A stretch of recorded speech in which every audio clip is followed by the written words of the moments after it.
Hi everyone. This is just going to be a short video to introduce you to some of the science behind genetic engineering, which you would have been introduced to in the documentary.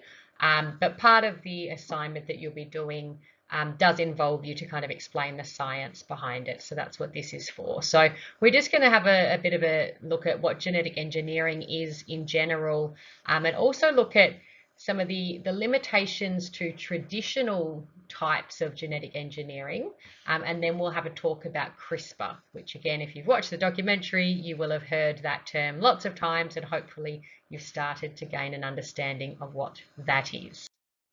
So genetic engineering, if you think about the word, we're talking about genetics here and engineering, which is to kind of make or create things.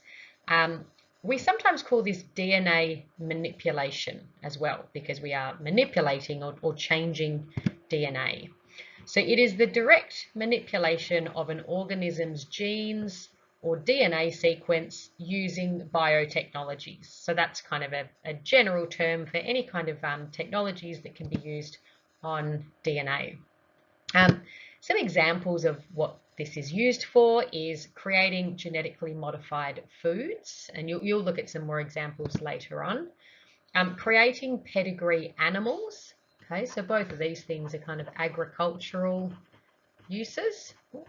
Um, Removing genes to study genetic diseases. This is a huge one. If scientists aren't able to access genes that cause, particular conditions such as type 1 diabetes or certain types of breast cancer, without being able to look at that DNA, there's really very little that can be done to develop treatments for them.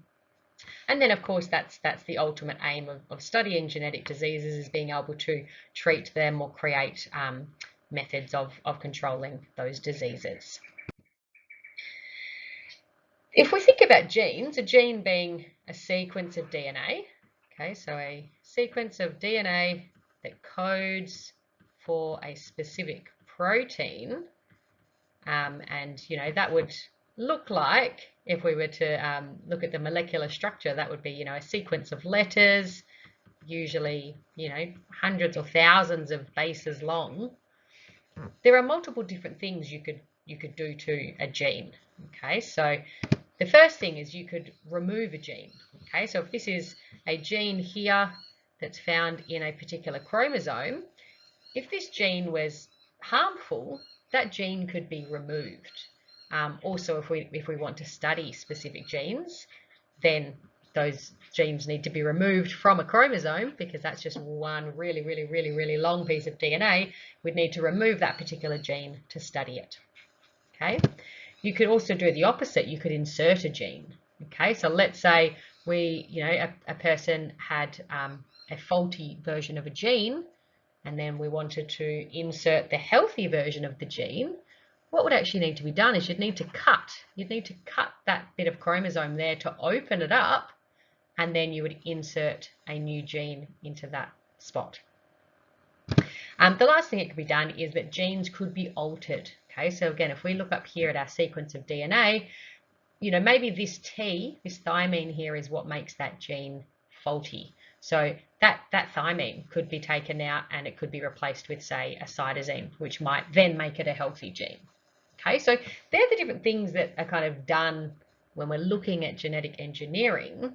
But the really important thing, and this is where CRISPR is really important, for any of these things to happen, we need to be able to access the specific gene. So what that means is you need to be able to find that gene in this chromosome and then be able to remove it, or to open it up. Even if we're inserting a gene, we still need to open this section of DNA, meaning we need to find this particular spot and make a cut there. Okay, because just always remember that these genes are located inside chromosomes that might have 20,000 genes in them. Okay, so you need to be able to isolate that particular location.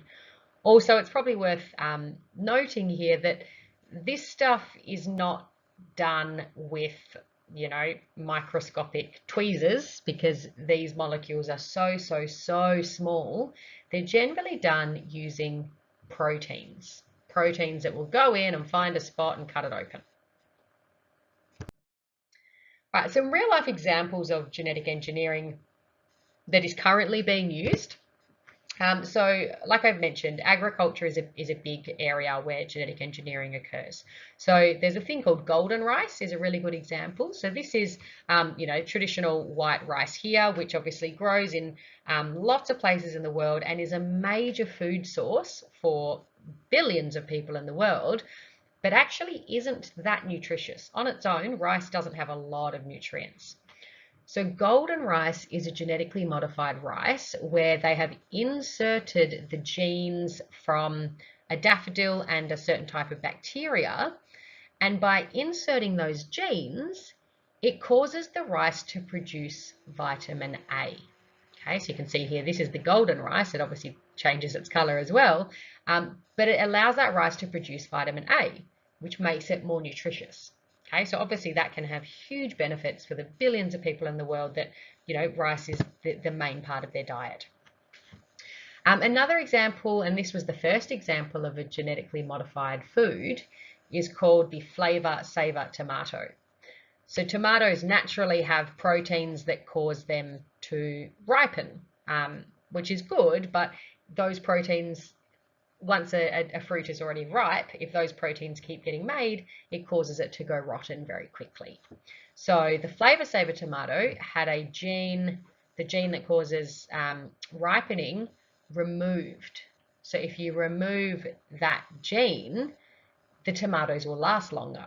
So obviously that's great for farmers. They can, you know, get longer life out of their tomatoes to get them to shops for people to buy. It's good for people who buy them that their food doesn't go rotten so quickly. Okay, so there's some benefits of that. Then there's some other kind of weirder examples where, you know, there's probably no benefit, you know, it's not saving lives, but an example is called the glowfish. That's actually a type of fish that you can buy, and they are goldfish that have had the gene from a species of coral. So certain coral have this fluorescent protein which causes them to glow. So they've inserted this gene into goldfish, which means that you can get glowing goldfish. Now, some of you might be thinking, wow, that's really cool. Other people might be thinking, that's crazy. Why would you do that? That's what the purpose of this unit is about, to get you really thinking about these things. Okay, so I just want to explain how old genetic engineering, traditional genetic engineering, worked, or some of the problems with it. Okay, and we're talking, this is not CRISPR yet. So as I mentioned, to do any of these kind of things, we need to be able to, you know, remove this gene if we're focusing on that. So traditional methods of doing this were very expensive and required pretty advanced technology. I'm not going to go into the science of this too much because you don't need to know it, and it is quite complex, but just know it was very expensive and it required a lot of technology. It took months or even years to be able to isolate and alter or modify specific genes. Okay, so scientists might be working on, you know, just accessing a certain gene for years. Okay, so a really long time. It was very difficult to be precise with cutting the DNA. And that's, if you look at this picture here, let's say this is where this gene starts, and this is where it ends. This is what we want to cut out. DNA, using traditional genetic engineering methods, DNA could only be cut at specific locations. So let's say, and again, the science of this is quite complicated, but let's say there's a cutting site here and a cutting site here. Okay, obviously we don't want to cut anywhere within this gene. If we cut here, we're going to damage the gene. So forget about that. We've got a cutting site here and a cutting site here. That would mean that if we cut here and here, we've got all this extra DNA. Okay, this DNA and this DNA is not actually part of the gene that we want. So then it would be really a long process to then kind of remove all of this additional DNA so that we're left with just the gene that we want. But the previous technology only allowed for certain spots to be cut at. Because of all of this, because it was so expensive, because it was so difficult, because you needed all this special equipment, traditional genetic engineering could only be done in very advanced scientific laboratories with, lots of funding and teams that really just worked on these specific things. And there are some benefits to that. Very tightly regulated and had a lot of rules and guidelines around it. All right, now if we talk about CRISPR. So CRISPR is a new, I guess, technology, or it was a new discovery in 2012. But it's really in the last probably 5 or so years that it's been used a lot. The actual term, you don't necessarily need to know it, but it stands for clustered, regularly interspaced, short palindromic repeats. Don't worry too much about that, but people often say, oh, what does it stand for? CRISPR involves the use of a particular protein called Cas9. This is a picture of Cas9 here. Now, Cas9 is a pretty special protein. It's found in bacteria. And what it actually originally does for bacteria is it allows bacteria to become immune to certain viruses. Okay, but where we use this, or where scientists use Cas9, is by programming it. Okay, so don't worry too much about how this happens, but Cas9, this protein, can actually be programmed to find a very specific section of DNA. So remember before I said we might have a cutting site here, and then that gives all that extra DNA. Cas9, we could program it to find this particular spot. The way that would happen would be we know what that sequence is. So that might be CACGATTACG. We basically program Cas9.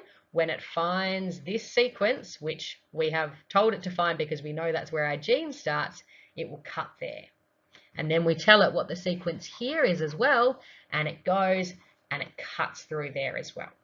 Okay, so it makes it really, really specific, and it's very quick.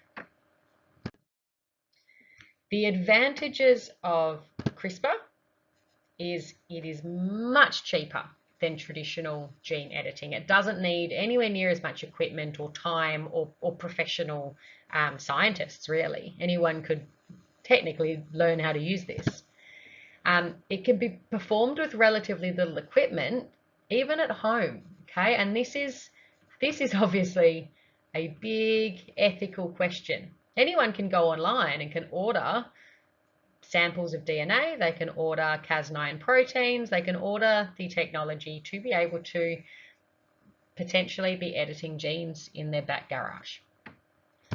As I mentioned before, it's very precise and efficient, which means that scientists have a lot more potential to study genes. They can do it much faster than before. They can really widen their scope. Okay, so lots of opportunities exist with CRISPR. I guess the important thing is it's not allowing anything that we couldn't do before to happen. It's just making it much easier for these things to happen. A common misconception, I guess, with CRISPR is that, CRISPR is a treatment.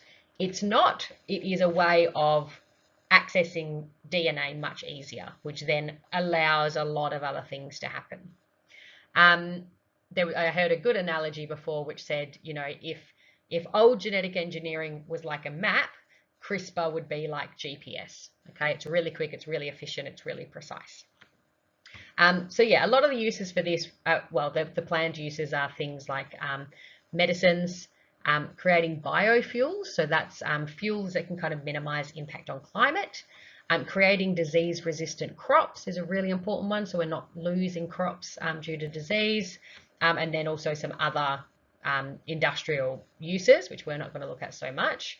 But obviously it comes with these kind of challenges or ethical considerations. So a big one being safety, always new technologies, there's a lot of potential for things to go wrong. There's a lot of potential for people to, who decides at what point we stop with gene editing, what's too far, what you can and can't do. And then obviously this regulatory challenges. So how do we control this, especially when you can do this at home? Like how do we have laws and regulations in place that make this safe? And you're going to look at the ethics side of this a lot more in your assignment. Okay, so that was my kind of brief overview. I've included a video. The video itself goes for about 16 minutes. I only want you to watch the first 6 minutes, but it is super cool. So if you want to watch the whole thing, go for it. But the first 6 minutes kind of just visualizes a lot of the stuff that I've just talked about. Then there's an article where if you scroll down, you'll see it talks about particular uses of CRISPR. So I want you to focus on those things, and then just a few questions that I would like you to answer, just so I can make sure everyone has a bit of an idea of the science before we look into the ethics and get you started on your research assignment. All right, thanks everyone.